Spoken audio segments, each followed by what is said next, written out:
in focus, no microphone in shot. Some bloody things that go wrong with these things. How much is that? About £4 worth, is it? I don't know, I think about 2 months. No? So you look to me. Yeah. Name for the tape, please. Pardon? Name for the tape. Scott Bradshaw. Don't look down there, look at me. Scott Bradshaw. Right, Scott. And basically, I was a chat about you, your life, and whatever. And first of all, the news. What are you going to be doing soon? Right. What I'm doing is I'm making a film about. Well, it's an Ibiza film. It starts in the Isle of Man, and then it's the film of the last 3 years of our life, which tells a really good story about how to build a brand, hopefully as big as Cream, in less than 5 years with no money. Quite an impossible task, but I'm about halfway through it, and the idea was to launch the brand on the back of the film, and on the back of the first film have tap management, tap promotions, tap entertainment, and then a second film where we take the brand to the biggest club in the world, which is Privilege, and do weekly nights in Privilege, hopefully entertaining about 15,000 people at once. So this is going to be a feature film, is it? It's going to be a documentary shot style feature film, a bit of a weird one. It's going to be shot guerrilla style and very simple, but it's going to be proper actors. I've got a famous comedian who I can't name yet because he's not signed the contract, who's going to be playing me. Another famous comedian called Robert Heaney, who's from the Isle of Man, is scripting it with me, and he comes over next week to put the humour into it. It's going to be a serious film, but it's also going to carry some humour. And 2 years into this challenge, I found out that I had a condition called ADHD. And this film is going to be a little bit of an awareness film to show what you can achieve when you've got ADHD, because so many of these kids are getting labelled at a young age with ADHD, and they are just classed as naughty kids. Now, these kids are the most creative kids in the classroom, and I'm out to prove that you can do great things when you've got it. And just explain briefly what that is. Attention deficit hyperactivity disorder.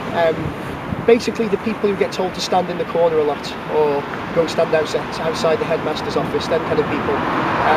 But they are genuinely the most creative kids. They're not necessarily the most academic, but they're the most creative. And we all know in this world, it's not all about academic kids anymore. 50% of the really good jobs are down to really creative people, architects, artists, designers. They're all the people who generally have this condition, because they're the people who don't want to sit there and listen to rules and regulations, and they want to go off and do their own thing. You suffer from this, or it's probably the wrong word to say suffering, but you've got it, and it makes your brain go very fast, and you're a very speedy person, aren't you? Yeah, you tend to think about 7 things at once, you tend to do about 7 things at once, or you tend to do nothing. And when you do nothing, you can slip into a depression, and the depression is very, very dangerous. And these kids that are getting identified with it are getting put on nasty drugs. One's called Ritalin, which has Class A drugs in it. And I've been doing a little bit of a test over the summer in Ibiza. I've had people living around me with ADHD. A lot for myself, to learn about it myself, and to learn how to deal with these people and how to deal with it myself. And I've come up with the conclusion that education is better than this medication. I'm not saying that's going to work for everybody, but it's certainly got to be worth the try before you go turning these intelligent kids into zombies. But unfortunately, on the Isle of Man, you can't be diagnosed with it as an adult, and I went to get diagnosed with it officially this week, and I got told that there is no specialist, and that I've been put on the waiting list to see a psychiatrist for a year. Now, I've had so many emails off parents who have got kids with this condition, parents who've moved away off the island because there's no facilities here for them. There is now a specialist over here, but it's a 2-year waiting list to see him, and that's for kids. So hopefully this film might raise awareness of it, and maybe by the end of the film there might be at least a specialist that adults can go and see, because it affects adults just as much as kids. Well, you're no stranger to telly, because obviously a few years ago one of the satellite channels caught up with you when you were in Ibiza doing your thing. Yeah, well, the idea was, part of the 5-year plan was to get to Ibiza, to try and get on telly doing what we were doing, which we did, to then go back with a brand, Tap, which we created in the Isle of Man, and then achieve something as a brand. And we did boat parties. We won the best boat party. We beat Pete Tong, Judge Jules, so that was quite satisfying. And then we came back to the Isle of Man and did some club nights, and they were successful. And then we went back to Ibiza this summer to do monthly club nights, and they worked really well. And then now's the time for the film, and the second film will start filming about this time next year, so it's a very tight schedule. There is definitely going to be 2 films. We are involved with the Manx Film Commission. We are currently going through the process with them now.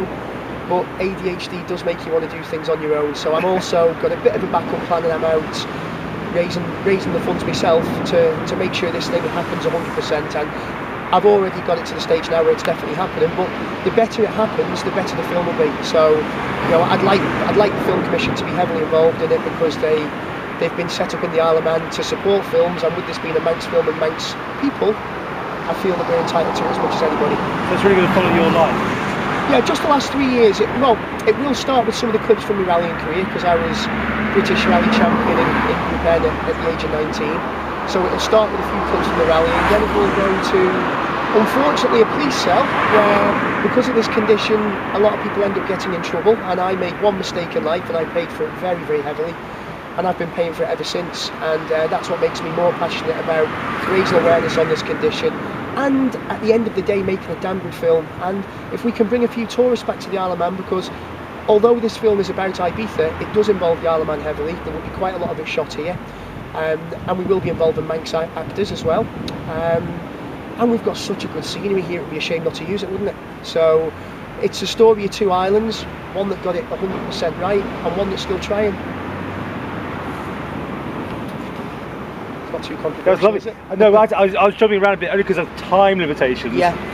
I couldn't see anything in that viewfinder. I was thinking, I hope that's recording all right. Yeah. Seems to have. 6